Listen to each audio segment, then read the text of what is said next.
Hi, this is Howie from Prime Your Pump, entertaining and actionable self-improvement. And today's topic is about the importance of intellectual curiosity and learning. And when I talk about intellectual curiosity and learning, I want to confine it to your private life. I don't want to consider school and I don't want to consider work. I just want this to be your private life.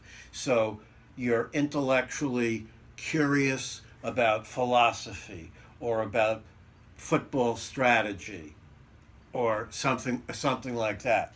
So what I want to do now is go through a 5-step procedure that's going to explain how to make intellectual curiosity and learning actually part of your life, how to make it actionable. So it's a 5-step process. So the first step, okay, is to discover what you're actually curious about, what you're intellectually curious about.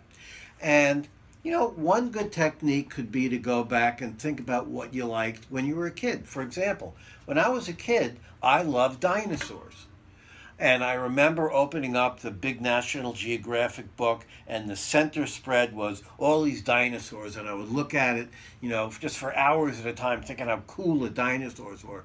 And then when my parents finally took me to the Museum of Natural History in New York, and I saw the Brontosaurus and Tyrannosaurus Rex, it was like I was just like a little kid. And just as an aside, if you ever want to really have a good time, all right, go to the Museum of Natural History in New York on 5th Avenue and 86th Street, and just sit on the bench and watch the little 4-year-old kids come in and see these dinosaurs for the first time and watch the expression on their face of absolute awe. It's like, oh my God, they're real.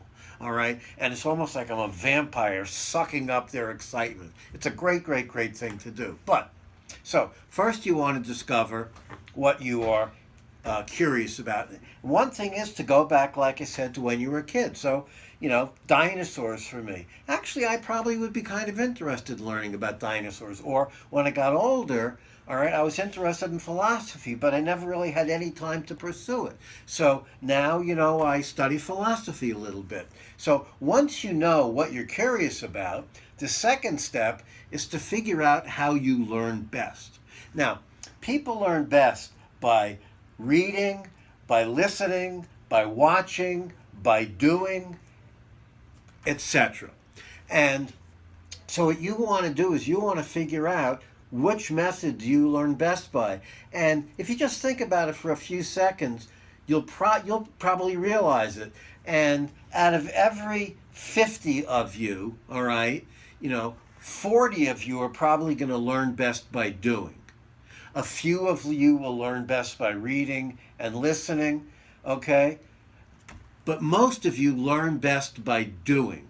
So the third step, the third step is based on how you learn. Let's say by doing, you want to take this tool, and what you want to do is you want to use it to learn. So if you picked reading, of course your media would be books, online things, blogs. If you were listening, could be podcasts or Alexa skills. If it's watching, it could be YouTube or TED Talks or something of that nature. If it's doing, it could always be the Kama Sutra or some similar such thing, just to keep it interesting and spicy.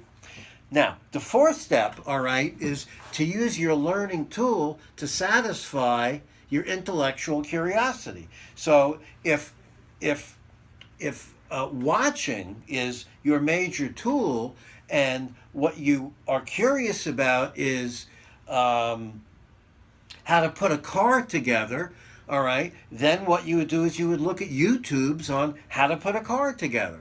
And you would be satisfying your intellectual curiosity, and you would be learning. And the fifth step is to share what you learned with other people. Talk to them, debate with them, discuss it with them. And that'll create a whole new positive aspect to your life.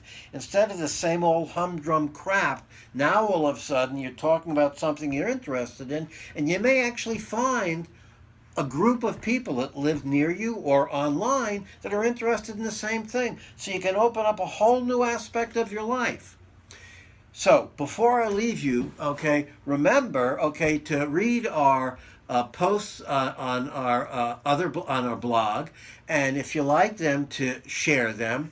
And lastly, remember to subscribe to our weekly newsletter. And until next time, remember, prime your pump.